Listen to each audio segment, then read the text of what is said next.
Proper installation, usage, and maintenance of instruments are vital for stable production, equipment longevity, and cost reduction in steel plants.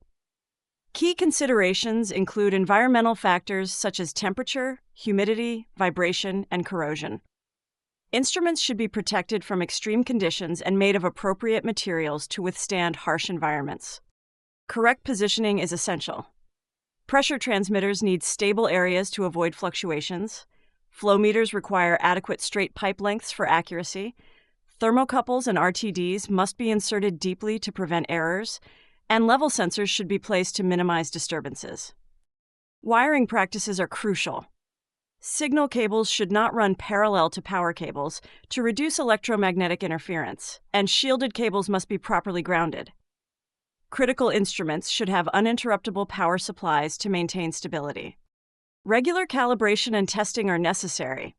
This includes zero adjustment, range calibration, dynamic response testing, and verification with standard sources to ensure measurement accuracy and reliability. By adhering to these practices, steel plants can enhance measurement precision and maintain safe production environments.